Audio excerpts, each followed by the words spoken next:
কলকাতা সহ দক্ষিণবঙ্গে প্রায় সব জেলাতেই সকাল থেকে শুরু হয়েছে বৃষ্টি। কোথাও ঝিরিঝিরি, কোথাও হাওয়ার সঙ্গে বিক্ষিপ্ত বৃষ্টিতে শুরু হয়েছে ছুটির সকাল। আলিপুর আবহাওয়া দপ্তর সূত্রে খবর, দক্ষিণবঙ্গের 6 জেলায় 4 থেকে 5 দিন বজ্র বিদ্যুৎ সহ বৃষ্টির সতর্কতা রয়েছে। অন্য জেলাগুলিতে বিক্ষিপ্ত বৃষ্টির পূর্বাভাস রয়েছে। তবে উত্তরবঙ্গের 3 জেলায় ভারী বৃষ্টির সতর্কতা জারি করেছে হাওয়া অফিস। রবিবার বিক্ষিপ্ত ভারী বৃষ্টির সম্ভাবনা রয়েছে গাঙ্গেয় পশ্চিমবঙ্গে। আবহাওয়া দপ্তর জানিয়েছে, রবিবার পশ্চিম মেদিনীপুর, বাঁকুড়া, পুরুলিয়া, 2 বর্ধমান, বীরভূম এবং মুর্শিদাবাদে বজ্র বিদ্যুৎ সহ বর্ষণের সতর্কতা রয়েছে।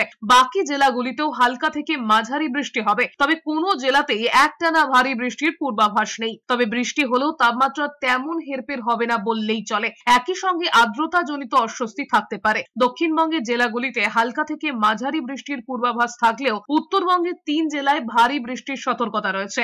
আবহাওয়া দপ্তর জানিয়েছে, আলিপুরদুয়ার, কোচবিহার এবং জলপাইগুড়িতে বিক্ষিপ্তভাবে ভারী বৃষ্টি হতে পারে। এই জেলাগুলির কিছু কিছু এলাকায় 7 থেকে 11 সেন্টিমিটার বৃষ্টির সম্ভাবনা রয়েছে। বাকি জেলাগুলিতেও কম বেশি বৃষ্টি হবে।